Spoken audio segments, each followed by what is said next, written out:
It is 6 minutes after 9 o'clock on a Monday morning. It is the 9th of February, 2026, and I welcome you into Colatown. Glad to have you with us. My name is Kevin Cohen. We're together until 10 o'clock each and every Monday, talking about all good things that are going on in our city with our stories, the city of Columbia, South Carolina. And we're certainly proud of our city. We take a lot of pride in all the different things that are going on around the capital city and the Midlands as a whole, but we're thrilled to bring you some great guests and folks that can bring you a little bit more information about all the different things that go on around us in the capital city.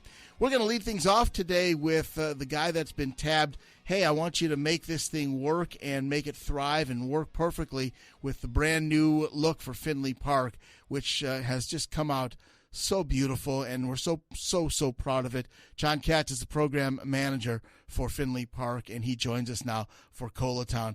A long way from the days with baseball over at the ballpark and the Fireflies, but when I heard that you were going to be taking this over, any concerns I had regarding programming went out the window because I know what you're all about. Welcome to the program. Welcome to Colatown. Welcome to The Point. Yeah, thanks for having me. It's good to see you after so many years. Yeah, I'm thrilled you're here. Like I said, though, when I heard you were going to be involved with this, anything that I had to worry about was gone because this is right up your alley. You're made for this because they've handed you basically the keys to this park and the keys to saying, hey, make this thing work for us and make this thing thrive. And tell us a little bit about what your role is. Yeah, so, first of all, it's a huge blessing to have been part of two major projects here in Columbia. Right. Obviously, when I moved here, opening Segra Park, right, or Spirit Communications Park at the time was something really big. And then being entrusted, literally 10 years later to come and take over and run the operations at Finlay Park and make sure that it was a vibrant and welcoming place for everybody to enjoy. So my role is to make sure that the park is activated. It starts with safety and security and making sure the park's clean and we have friendly staff, but really making sure that there is something for everyone to enjoy across the community of Finlay. I want to go back chronologically and talk a little bit about how we got from there to here with when the park was first announced that we were going to redevelop it and all that. But the one thing you've already mentioned that is so important for people to hear is that there's actually now a staff that is basically just managing Finlay Park and just making sure that all the things you listed, from safety and security to friendly staff to just in a family environment, are all things that people can count on now with Finlay Park. And that's basically what we had lost over the course of time with Finlay Park last time around. And so I think the city's done a wise thing putting you in charge of making sure that this is something that not only we maintain, but we excel at. Well, the beauty of it is that the city collaboratively works so well together.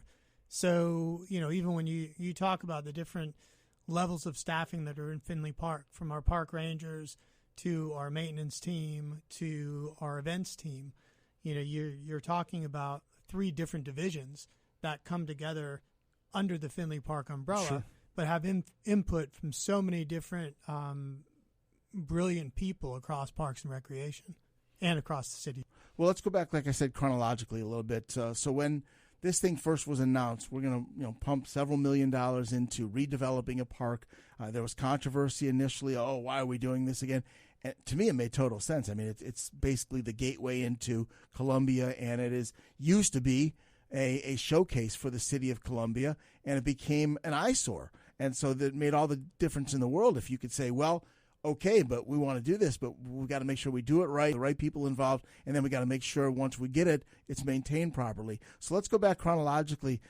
How did you get approached about being involved to kind of lead the program? I started hearing about it through the grapevine. The design process, the concept of a renovated Finlay Park was 10 years in the making. So it wasn't just something that all of a sudden someone said, oh, we're going to do this, and then it was a quick turnaround, and I was already here. This had been in the works since, the days when I was over at the Fireflies, sure, and then when I was overseas. And when I came back, there was lots of talk about it, and it was brought to my attention. I'm like, this really sounds like something in my wheelhouse, because you think about it, in all the years in minor league baseball, we got to control the experience outside the white lines. So it didn't matter if, here, if it was the Mets and then the Royals, if they sent us a good team, we couldn't control any of that. Having the park and, being able to control what's inside the white lines, being all the activations, the activities, music, fitness, you name it, all the things that we can do, we have a real impact on what goes on outside and inside those white lines. So let's talk about how much impact and input you had. How did it go in terms of, like, once they started moving dirt around and rebuilding this park and redeveloping this park? How much input did they get? How did the process get determined? Well, we really have to have this time at Finlay Park versus what we didn't have last time. That kind of stuff. Take me through some of the meetings and just kind of how we evolved to what we have now. So for me, it's a bit difficult because I didn't come on board until May of 25. Right. So the lore is that, there are a couple of big goals. One is to increase the green spaces. One is to relocate the stage so that it would play towards the city instead of back towards the neighborhood. And then you start to look at all the ways to accomplish this. And our head landscape architect, Todd Martin, did a phenomenal job. Yeah. And, I remember when I went to Finlay for the first time. Now, remember, I'd lived here 10 years before I ever went to Finlay Park. I didn't know that. And I walked around and I said to Todd and the rest of the folks that I was with, I said, this is something where everything when you walk around is so intentional.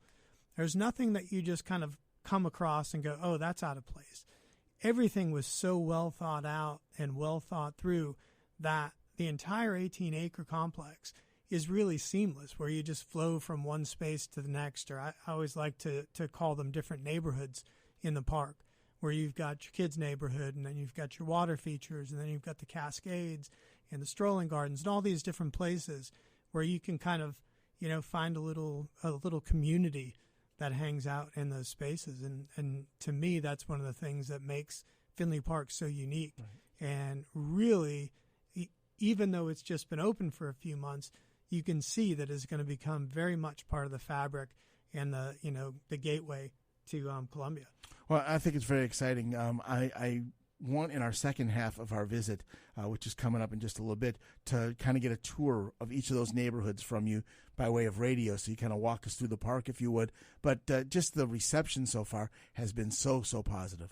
Yeah, it's been terrific. I mean, we saw over 20,000 people during our opening weekend. We had the most amazing weather during Christmas break. Right. And, to go out there every day and see, hundreds and thousands of people just using different parts of the park. I mean, the roller skating is right? It's always funny. So cool, yeah. I always a little, kind of try not to watch sometimes because you see people who look like they might tumble over. Right. But, it's everything from the playgrounds to the grotto. It's just people find different ways to enjoy themselves at the park. No doubt. Let's take a break. We'll come on back our second half with John Katz talking Finlay Park on Colatown at the Point. 17 minutes into the hour. Welcome back into Colatown. So very, very happy to have you on board as we talk our city and our stories. And in the studio with me, I want to welcome back from over at Finlay Park. He doesn't actually live in Finlay Park, spends a lot of time over there, but he is the program manager for Finlay Park, my buddy John Katz. And John is here with us from now for another 12 minutes or so. And again, John, thank you for coming on in and hanging out with us. I'm really happy to have you back here on the program and back on Colatown talking about something that I think is now one of the true bragging spots of the capital city, and that is the reborn Finlay Park. Congratulations on the entire team, on what you guys have done to get this thing ready. And now, as you've mentioned and as is obvious by the numbers, the results are in. Finlay Park is a success. Yeah, it's been, I think it's been a labor of love for so many people at the city of Columbia, all the way up from the mayor and council and Ms. Wilson, and all the way down to the people on the ground. I think it's an important project. to have this new community gathering place to bring people together, and I'm so happy that I can play my small part in it. Sure. So again, you got here and you didn't go to Finlay Park, which unfortunately very few people were going to Finlay Park for the last number of years because it had just gotten to a place where people didn't feel comfortable anymore. There was a lot of issues with who was there and who wasn't there, homeless and things like that. So old Finlay Park, okay, great. My family, we loved going back in the day when you used to have concerts and you used to have the Saturday night shows, and we would go and pick up food and have a big picnic and watch the shows, and the kids would be able to run around and all that kind of stuff. It was great. And then we got away from all that and we stopped doing that kind of stuff because, like I said, didn't feel safe there. That is something that I know you guys all took into account of wanting to get back to where families could be families, where moms and dads could bring their children without worrying about their safety, without worrying about security, that kind of stuff. And families could just go to a very family-friendly park. So in keeping with that, I know that there's going to be a lot going on with new concert series and programming. I want to talk about that in a moment. But first, like I talked about before we hit the break, John, tell me about the tour. Give me the tour of neighborhoods within the park. If somebody's walking in for the first time, tell me what they're going to find. So this is always a funny one. My team at Finlay always laughs because I think they could go on autopilot on my morning, afternoon, and evening walks. And so I always start kind of right at the opening on the Taylor Street entrance, and we walk up, and we're at a building called The Landing. Now, The Landing is a place we call the hub of amenities. So you can get snacks there during the summer. You can get sunscreen and other sorts of sundries. You can rent roller skates. And it's really kind of where you go to do anything. If you want to come and use the ping pong tables, or you rented a pickleball court and you forgot your gear, those are all things that are available at The Landing. As you move away from The Landing, we will get to see it for the first time in May as our splash pad. It's got 35 jets, 30 individual jets, and then 5 multiple, which I'm thinking a small version of the Bellagio in my head. I haven't seen it yet, but I think of my Ocean's 11 time thinking about it. So that's what I'm seeing that in my head. Off to your left, you have the Prisma Health Fitness Court, where you can get a full body workout in 7 minutes. 7 stations, 45 seconds of exercise, 15 seconds of rest, a QR code that you can scan where you can get hundreds of different exercises to do at each station. Nice. Yeah, and from there, just behind it, we have our pickleball courts. As we continue to walk kind of in that western direction, in front of us we have the Cola Summit Playscape. And this is one of the best features of the park, especially for families. So we have 3 distinct play areas. One is for kids that are 2 to 5, so lots of low to the ground. We have our Carolina Wren that you can both climb on and sit in and have. I think I remember as a kid like having little secret meetings where you could have conversations with your other 5 and 6-year-old friends and just kind of sit there and hang out. We've got the larger structure, which is for ages 5 to 12, which includes the slides, and our wildly out of left field popular AstroTurf hill slide, which is quickly becoming the most popular feature at the park. And then we have kind of our all ages playground, which is great for kids with diverse sensory needs. So it's got lots of things you can climb on, but more importantly, it's got very tactile playthings, and then you can make music and do all sorts of things. So it's really something for everyone. When you move away, you kind of walk onto the oval, which is a 1/5 of a mile asphalt path that goes around our big event lawn, which is 60,000 square feet. And right in front of the oval, you have our stage. So if you came to opening weekend, we had great days. We had the Jam Room Music Festival, which followed our ribbon cutting and grand opening. And then we followed it up with our own Day 2 festival, which was headlined by Shovels and Rope. So that was an amazing weekend for the park, and really that first chance for people to see what the new Finlay was all about. Yeah, the thing about it in the shows, that is something that I know a lot of people have been asking me to ask you about when I've been promoting that you were going to be on the program. And is there going to be an actual concert series? Oh yeah. Okay. I will, just because it's you, Kev. I'm gonna break this story. We'll have a bigger release coming out soon, but the Friday night concert series will start on the 20th of February. I like to say it's our extended summer concert series, which starts in February and ends in October. Yeah. And we'll be kicking it off on the 20th with the Reggie Sullivan Band, and it's free. Yeah. And that's the beauty of Finlay Park is 90+% of what we're doing is free and open to the public. Right.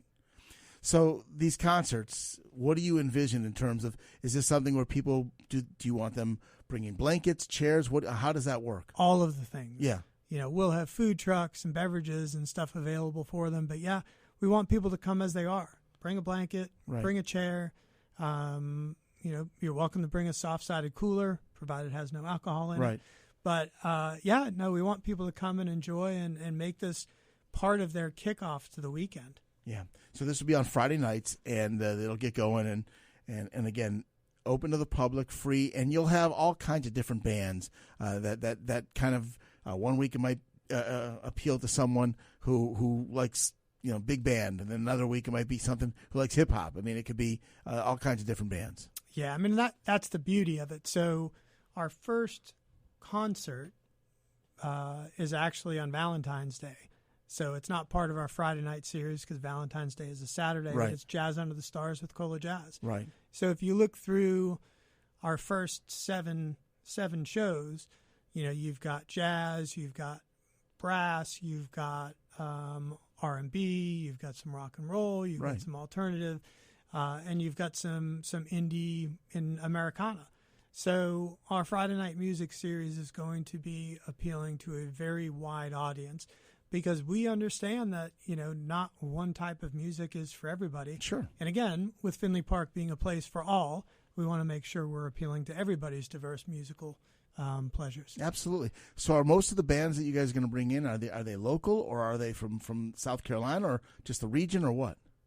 We're going to hold that one under our hats, but let's just say a lot of them will be local, but we'll have a few surprises up our sleeves. Nice. So is that the fun part of this for you? Is that you're getting a chance to do all this programming and all, because this is right up your alley. Again, you guys used to have phenomenal creativity when it came to the Fireflies and this and that. And I'm not trying to say that it's the same job. It's a very different job, but at the same time, you are trying to do something for family fun, which is exactly what minor league baseball was. Yeah, it's the beauty of it now, and I think over time, the Fireflies were able to accomplish things and the stuff they're doing with Christmas lights and all that. They do amazing things over there. But from our perspective, we're appealing to the same audience, but in a very different way, right? So we're trying to build events that will again, be extremely accessible without any sort of financial barriers, except in limited cases. I mean, and you've mentioned that a couple of times. You're talking about like renting pickleball courts and things like that, or talking about we'll be announcing our first ticketed concert. Okay. At some point in the next few weeks. Right. Okay. Which will be really big. We plan to do 2 to 3 of those a year as a city. Right. And then we plan to partner with other organizations. But like I said, the majority of the events are going to be free and open to the public. Right. I think it's important for people to understand this has now become another whole new venue. I mean, if you don't think about all the and we have some very nice venues here with the township and with Koger and obviously Colonial Life Arena and the Senate. All those are nice things. Sager Park, all those different things. But this is a whole different type of location to bring in for things to put on a stage that you can do relaxed, spaced out, and laying on a blanket. Yeah, and that's the beauty of it too. So when we do festivals, they'll all be 2-stage festivals. So last year we put the Jam Room second stage kind of up over in the Cascades. I think for this year we're trying out a couple of events with the stage kind of on the Greenway side down by Gadsden, to see which one works better. Right. So that's the beauty of it is, we have all these chances to see which way is going to work. Sure. Before we actually put on our first big show. Okay. Coming up. I love it. Hey, tell me this, John, before we wrap up here. again, just from the basics, hours of the park and information if people want to find out when the series is announced, website, all that kind of stuff. How do people just learn more about the park? Yeah, so our operating hours are from 6 a.m. to 9 p.m. every day. If there are changes to that, which you would have seen with the winter storms, they're posted on our social media. You can find us predominantly on Instagram at Finlay Park Cola. We also have a beautiful our team built at finlaypark.columbiasc.gov. So lots of different places to find out information. And as we start building out our events calendar, start to see it pop up on community events calendars as well. Yeah, I think it's so special what you guys are doing. I'm really, really proud of the city and for doing this. I've been to the park twice myself, both times I went, I spent more time, John, just people watching and seeing the younger moms and dads with their kids and just watching them in their sheer joy. And it brought me so much pleasure to see so many people just happy in the park using the space. What I love about it is the diversity of people. Yeah. And that's something, again, it's so important when we think about our programming to make sure that there truly is something for everyone and every family. I appreciate you coming in. John Katz joining us from Finlay Park.